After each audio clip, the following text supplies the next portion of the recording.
ইনশাআল্লাহ। এবং এই 24-এর ছাত্র জনতার অভ্যুত্থানের মধ্য দিয়ে আমরা বলেছি আমাদের দেশের যে ফ্যাসিস্ট সংবিধান আছে সেটা বাতিল হয়ে গিয়েছে, আমাদেরকে নতুন সংবিধান প্রণয়ন করতে হবে। আমাদেরকে শুধুমাত্র সংসদীয় নির্বাচনের দিকে ঠেলে দেওয়া হচ্ছে, কিন্তু আমরা বলতে চাই এত পরিমাণ ছাত্র জনতা ভোলায় সর্বোচ্চ পরিমাণ শহীদ হয়েছে এবং এত পরিমাণ ছাত্র জনতার শহীদের মৃত্যুর মধ্য দিয়ে আমরা বাংলাদেশের সংবিধান পরিবর্তন করে ছাড়বো ইনশাআল্লাহ। এবং সেটা পরিবর্তনের জন্য গণপরিষদ নির্বাচন প্রয়োজন। গণপরিষদ নির্বাচন আমরা বুঝি না, এটা আমাদেরকে বোঝানো হচ্ছে, কিন্তু আপনারা বলেন 70 সালে আমাদের পূর্বসূরীরা যদি গণপরিষদ নির্বাচন বুঝে থাকে এবং আদায় করে থাকে, আমরা কেন পারবো না? এই জবাব আমাদেরকে দিতে হবে। যারা আমাদেরকে বলছেন গণপরিষদ নির্বাচন কি, বাংলাদেশের মানুষ তা বোঝে না। বাংলাদেশের মানুষ তা বোঝে, বাংলাদেশের ছাত্র তরুণরা তা বোঝে। বাংলাদেশের ছাত্র তরুণরা অভ্যুত্থান আদায় করেছে, ফ্যাসিস্ট হাসিনাকে ঘুরে দিল্লিতে পাঠিয়েছে এবং বাংলাদেশের ছাত্র তরুণরা নতুন সংবিধান নিয়ে আসবে ইনশাআল্লাহ। বাংলাদেশের তরুণরা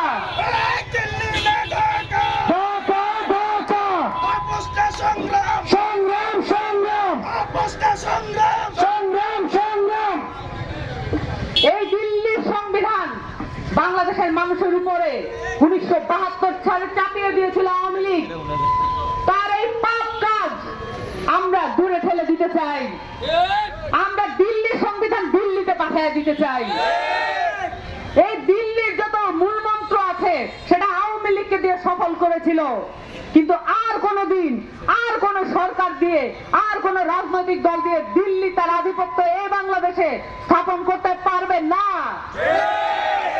বাংলাদেশের ছাত্র জনতা এই সংবিধান বিতরণের মধ্য দিয়ে যে নতুন নজির স্থাপন করতে যাচ্ছে, সেটার সাথে আপনারা থাকবেন, সেটার সাথে বাংলাদেশের ছাত্র জনতা থাকবে, সেটার সাথে বাংলাদেশের সকল আপামর শ্রমিক জনতা থাকবে। বাংলাদেশে নতুন রাজনৈতিক দল ও অভ্যুত্থানের রাজনৈতিক দল এনসিপি এসেছে।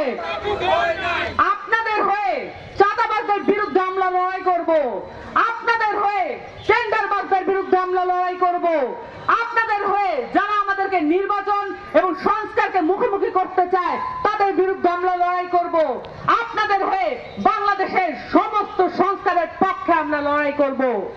আপনারা এনসিপির সাথে থাকবেন, আপনারা পরিবর্তনের সাথে থাকবেন, আপনারা বাংলাদেশ রাষ্ট্রকে পুনর্গঠনের সাথে থাকবেন। সকলকে আসসালামু আলাইকুম।